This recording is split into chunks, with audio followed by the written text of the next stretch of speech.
Australia. Too many people watching. Hi, I'm Steve, CEO of Interparcel Australia New Zealand, and today I've got Richard Thame, CEO of CouriersPlease. Thanks for joining us. Hi Steve, great to be here. For all our viewers, I just wanted to see if you can do a quick intro on yourself and tell us a little bit about CouriersPlease. They have a history in Australia here spanning over 40 years. So yeah, if you can give us a rundown on yourself and a little bit about CouriersPlease in that time. Yeah, I joined CouriersPlease 2.5 years ago. I've got the great privilege of being the CEO of our organisation here in Australia. You're absolutely right. Last year we celebrated our 40th anniversary, so we've been around for a long time, but we've seen some really substantial changes in the business in the last couple of years. I was fortunate to join post-COVID, so we've really ramped up our efforts. We've always been known as, I guess, a B2C carrier and experts in e-commerce, but we've really turbocharged our plans, and I'm excited to have the opportunity to talk to you about some of those plans today. Great, thanks for coming in and sharing those plans with us. I guess there's been a big shift in e-commerce, definitely since COVID. Can you talk to us about some of the investments that CouriersPlease has made? And I guess what you have planned ongoing as well. Yeah, we've been planning for the last couple of years, but the really exciting thing about this year is that we're really seeing some of those plans come to life. The most recent of those has been our new facility in Pemulwuy in Sydney. So we've just launched 28,000 square metres. It's a real A-grade facility. It's in the right location. It creates the right environment for our franchise partners. And it really allows us to scale our business and be more efficient. And it's a great place to work. Yeah, great. You just mentioned there your franchise partners. I know they're a pivotal part of CouriersPlease. For those that don't know about the CouriersPlease company, can you just let us know a little bit about the franchisees and how all that works? Yeah, absolutely. It really is the one big difference between us and other companies. And our franchise model is fairly unique in the sense that every franchise partner at CouriersPlease, and we call them franchise partners because we're in business together. Our franchise partners have a unique territory, so they're building relationships with their own customer base.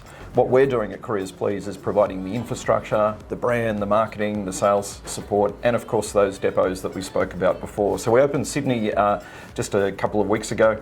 Recently, we've opened a big new facility in Dandenong in Melbourne, and a couple of months ago in High Wycombe in Perth. So it really has been a big year for us, and we're continuing to invest in not only technology but sortation, equipment, and really trying to create a more sustainable, tech-focused digital environment for our franchisees to prosper into the future. Great, so it really is a large-scale operation. I think you've got 18 depots around Australia. Is it 800 franchise locations? Is that right? We've got franchise territories, I should say. Just over 850 franchise territories. You're absolutely right. You're using the language already there. And that gives us enormous ability to scale up as well. So right now we're preparing for peak, like a lot of our counterparts in the industry. We never know exactly how big peak is going to be, and it's been an interesting year economically. But we're optimistic that things will pick up. So we're in the process of really scaling our business up, and those new facilities certainly help us do that. But our franchise partners are entrepreneurial by nature, so they'll go and source additional resources, labour and support so that they can really gear up and make sure that we deliver the best possible service we can for our customers during peak. Great. One of those things you mentioned, peak season coming up, and one of the questions I had is that how do you prep yourself for peak with a large scale operation like CouriersPlease? What changes do you make in ops? How do you make sure that you deliver for, I guess, that small to medium segment where delivery is so important for them? Yeah, you're absolutely right. It's planning, Steve, is what it comes down to. And I guess, and I've been in this industry a long time, but I think the big difference these days is our ability to use data. And to look at the trends over the last couple of years, as we said before, we saw enormous parcel volume growth during COVID, and that settled a little bit.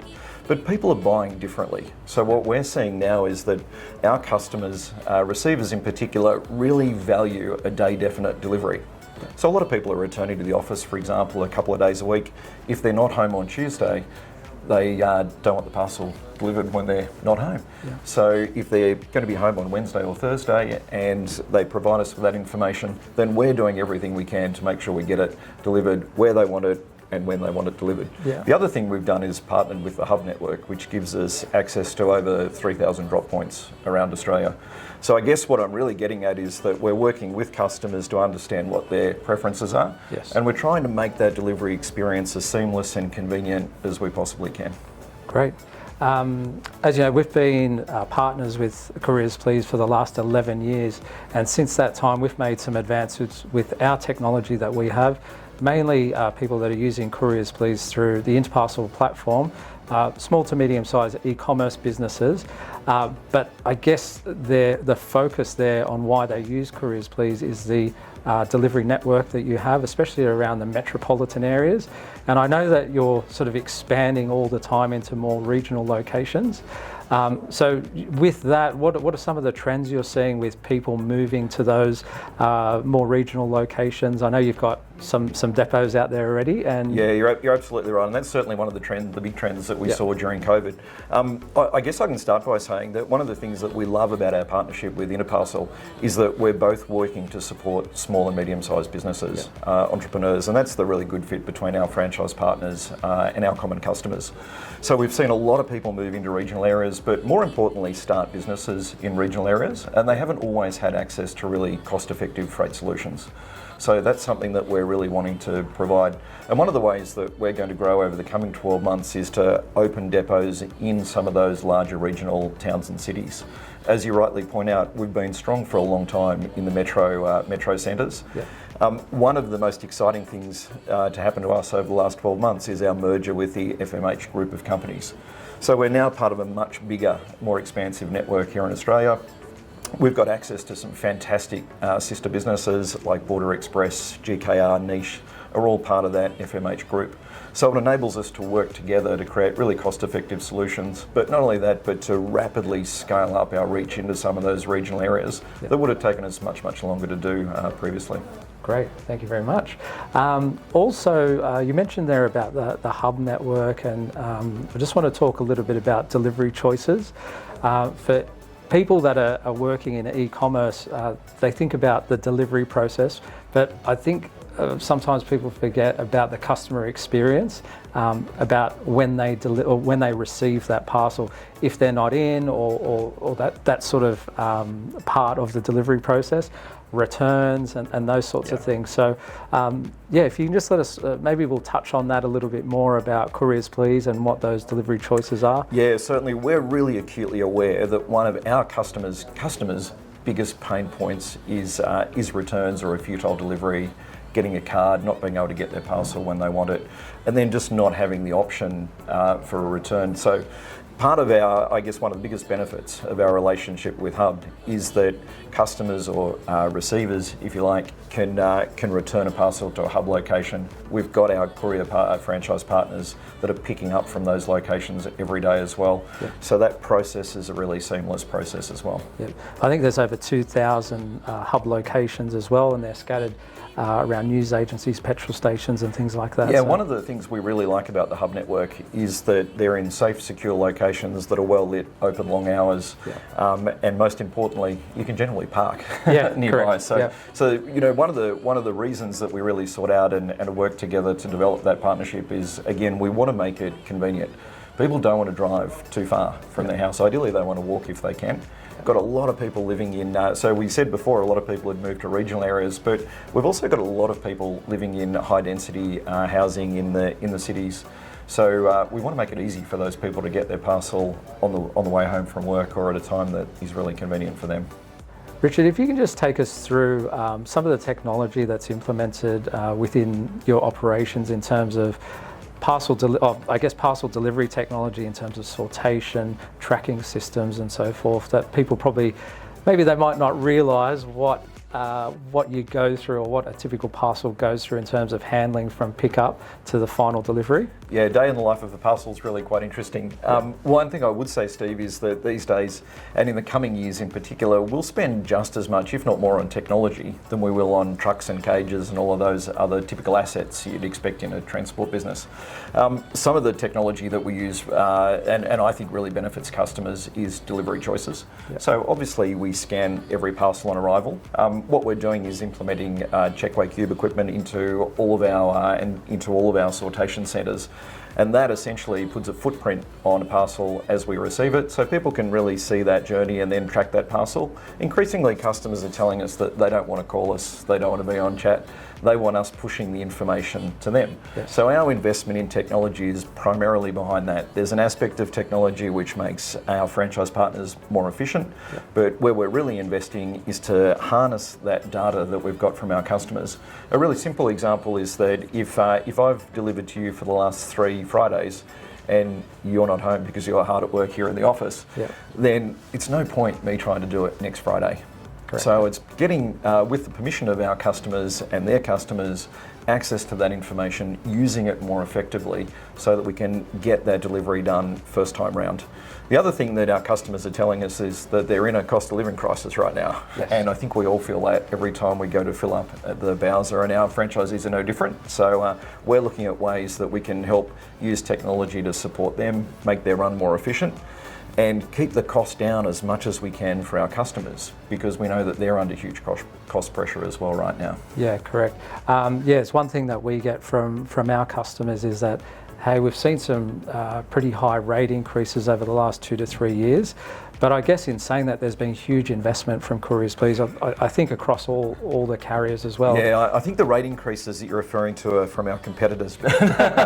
On a serious note, everybody in the industry has had an enormous cost increase. We've seen those inflationary pressures that affect us all in our household budget apply to each of our businesses as well. What we're doing is working with partners like Interparcel to say, how do we craft a product that's most suitable for our customers? How do we better leverage our line haul network? How do we operate in a more sustainable way? Because that's the other thing that our customers are telling us. And the only way that we can do that effectively is by working together to say, okay, there's a couple of problems that we need to solve here.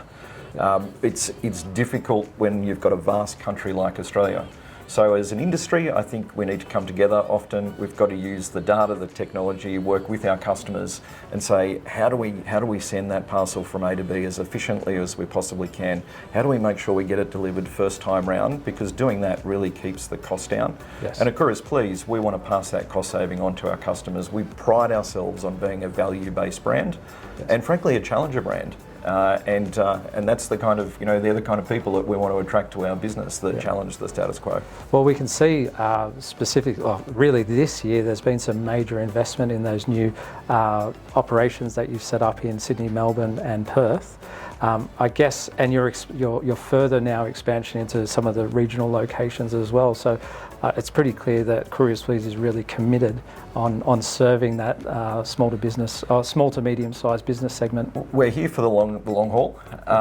We certainly want to continue to expand our reach. We'll always do a great job in the 5 capital cities that we operate in, but we think there's enormous potential in some of those big regional cities and towns. And we think there's a really good opportunity for franchise partners to set up a business and really take advantage of that opportunity with our support and our investment behind them as well. Richard, just wanted to ask you, a lot of our customers are small to medium-sized businesses. What should they be looking for when they're looking at carriers? If you can give us some idea of hints and tips and things that I guess you should focus on when selecting a carrier. Yeah, absolutely. I think small business, by their very nature, want great value. And that's not always necessarily the cheapest price. They don't want to pay too much. But a good carrier partner will have great technology that makes it fast, efficient and easy to integrate. Great reporting. Yeah. Most of our small business customers are telling us they don't want to call. They don't want to be chasing things. Yeah. They want us to, and inevitably in our industry, it's a huge country that we're servicing. Things do go wrong from time to time. So they want us to let them know. And most importantly, they want us to be proactive about solving it. But I think the one unique thing, I guess, about CouriersPlease and the way we work with our customers is that we're large enough to service our customers' needs nationally, but we're still agile enough to really tailor our solutions. So when a small business comes to us and says, hey, I'm a startup, I really need a leg up, they've got a great concept, we love that. And our franchise partners get excited about it because they're small businesses as well. So they're able to adjust their timetable, get the most suitable pickup times, We're a hub and spoke network, so that's how we get our costs down. We get a next day service, and that's what our customers are asking for. And we're reliable. And when they do need to get hold of somebody, they can get hold of somebody. And we don't want them to kind of wait in a queue. When they want something changed, we want to hear about it, and we do our best to respond really, really quickly. And I think we can do that because we are, at our core, we're a parcel company. Yeah. We're not a freight company trying to change our business. Yeah. Picking up and delivering parcels is what we do. Yeah, and I guess with e-commerce as well, there's a range of different products and niches that people are setting. So in terms of what is good for CouriersPlease, I know you've got a lot of, you've got freight specifications. So in terms of handling, ensuring the gross weight isn't over your 25 kilos for handling purposes. Is there some? Yeah, we try to make it really easy for people. So we'll carry anything up to 1.8 metres in length. Yes. We'll carry up to 25 kilos dead weight, 40 cubic. Our systems are designed to make it really easy to measure. Our API integration we try to make as simple as we possibly can. Yeah. But again, if our customers have got bespoke needs or requirements, or they're not sure, reach out. And certainly, I mean, you've got a lot of skilled people in the Interparcel business who really understand what we do and how we do it. But what we really love doing is getting out, meeting our customers in person, getting to understand their product, and sharing that information with our network as well. Perfect. Well, thank you very much for visiting us here at Interparcel. We really appreciate your time and all the information you've shared about CouriersPlease. Thanks, Steve. Great to catch up. Thank you very much.